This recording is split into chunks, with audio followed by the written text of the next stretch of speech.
The Game of Life and How to Play It by Florence Scovel Shinn.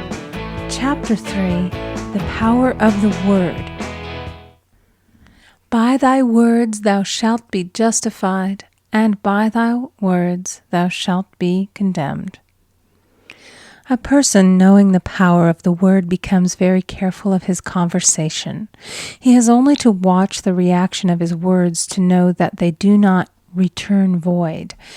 Through his spoken word, man is continually making laws for himself. I knew a man who said, "I always miss a car. It invariably pulls out just as I arrive."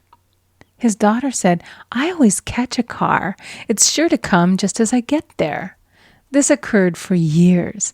Each had made a separate law for himself, one of failure, one of success. This is the psychology of superstitions. The horseshoe or rabbit's foot contains no power, but man's spoken word and belief that it will bring him good luck creates expectancy in the subconscious mind and attracts a lucky situation. I find, however, this will not work when a man has advanced spiritually and knows a higher law. One cannot turn back, and one must put away graven images. For example, 2 men in my class had had great success in business for several months, when suddenly everything went to smash. We tried to analyze the situation, and I found, instead of making their affirmations and looking to God for success and prosperity, they had each bought a lucky monkey. And I said, "Oh, I see. You have been trusting in the lucky monkeys instead of God. Put away the lucky monkeys and call on the law of forgiveness, for man has power to forgive or neutralize his mistakes." They decided to throw the lucky monkeys down a coal hole, and all went well again. This does not mean, however, that one should throw away every lucky ornament or horseshoe about the house, but he must recognize that the power back of it is the one and only power, God, and that the object simply gives him a feeling of expectancy. I was with a friend one day who was in deep despair. In crossing the street, she picked up a horseshoe. Immediately, she was filled with joy and hope. She said God had sent her the horseshoe in order to keep up her courage. It was indeed, at that moment, about the only thing that could have registered in her consciousness. Her hope became faith, and she ultimately made a wonderful demonstration. I wish to make the point clear that the men previously mentioned they were depending on the monkeys alone, while this woman recognized the power back of the horseshoe. I know in my own case, it took a long while to get out of a belief that a certain thing brought disappointment. If the thing happened, disappointment invariably followed. I found the only way I could make a change in the subconscious was by asserting, there are not 2 powers, there is only one power, God. Therefore, there are no disappointments, and this means a happy surprise. I noticed a change at once, and happy surprises commenced coming my way. I have a friend who said nothing could induce her to walk under a ladder. I said, "If you are afraid, you are giving into a belief in 2 powers, good and evil, instead of one. As God is absolute, there can be no opposing power unless man makes the false of evil for himself. To show you believe in only one power, God, and that there is no power or reality in evil, walk under the next ladder you see." Soon after, she went to her bank. She wished to open her box in the safety deposit vault, and there stood a ladder on her pathway. It was impossible to reach the box without passing under the ladder. She quailed with fear and turned back. She could not face the lion on her pathway. However, when she reached the street, my words rang in her ears, and she decided to turn and walk under it. It was a big moment in her life, for ladders had held her in bondage for years. She retraced her steps to the vault, and the ladder was no longer there. This so often happens. If one is willing to do a thing that he is afraid to do, he does not have to. It is the law of non-resistance, which is so little understood. Someone has said that courage contains genius and magic. Face a situation fearlessly, and there is no situation to face. It falls away of its own weight. The explanation is that fear attracted the ladder on the woman's pathway, and fearlessness removed it. Thus, the invisible forces are ever working for the man who is always pulling the strings himself, though he does not know it. Owing to the vibratory power of words, whatever man voices, he begins to attract. People who continually speak of disease invariably attract it. After man knows the truth, he cannot be too careful of his words. For example, I have a friend who often says on the phone, "Do come to see me and have a fine old-fashioned chat." This old-fashioned chat means an hour of about 500 to 1,000 destructive words, the principal topics being loss, lack, failure, and sickness. I reply, "No, thank you. I've had enough old-fashioned chats in my life.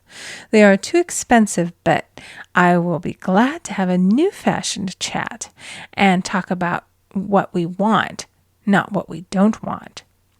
There is an old saying that man only dares to use his words for three purposes: to heal, bless, or prosper. What man says of others will be said of him, and what he wishes for another he is wishing for himself. Curses like chickens come home to roost. If a man wishes someone bad luck, he is sure to attract bad luck himself. If he wishes to aid someone to success, he is wishing and aiding himself to success. The body may be renewed and transformed through the spoken word and clear vision, and disease be completely wiped out of the consciousness. The metaphysician knows that all disease has a mental correspondence, and in order to heal the body, one must first heal the soul. The soul is the subconscious mind, and it must be saved from wrong thinking. In the 23rd Psalm we read, "He restoreth my soul." This means that the subconscious mind or soul must be restored with the right ideas, and the mystical marriage is the marriage of the soul and the spirit, or the subconscious and superconscious mind. They must be one. When the subconscious is flooded with the perfect ideas of the superconscious, God and man are one. I and the Father are one. That is, he is one with the realm of perfect ideas. He is the man made in God's likeness and image, imagination, and is given power and dominion over all created things, his mind, body, and affairs. It is safe to say that all sickness and unhappiness come from the violation of the law of love. A new commandment I give unto you, love one another.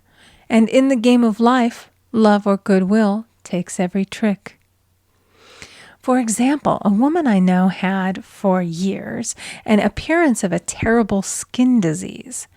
The doctors told her it was incurable and she was in despair.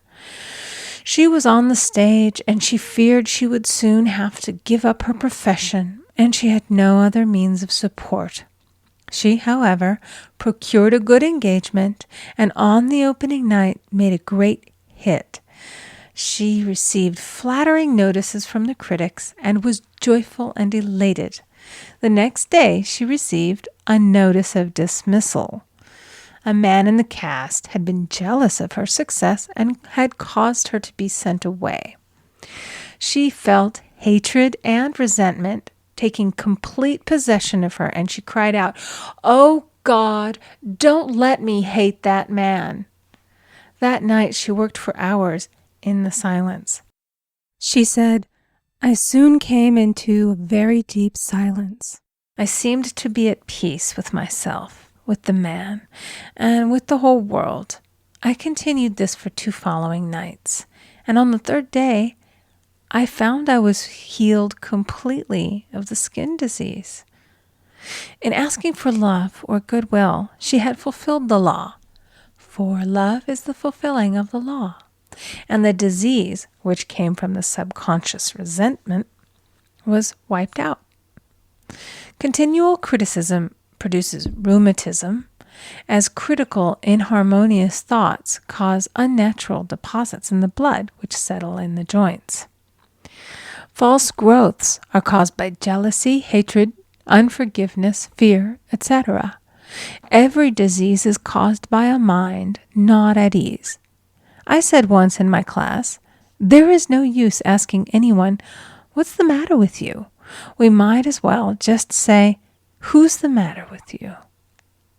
Unforgiveness is the most prolific cause of disease. It will harden arteries or liver and affect the eyesight. In its train are endless ills. I called on a woman one day who said she was ill from having eaten a poisoned oyster. I replied, "Oh no, the oyster was harmless. You poisoned the oyster. What's the matter with you?"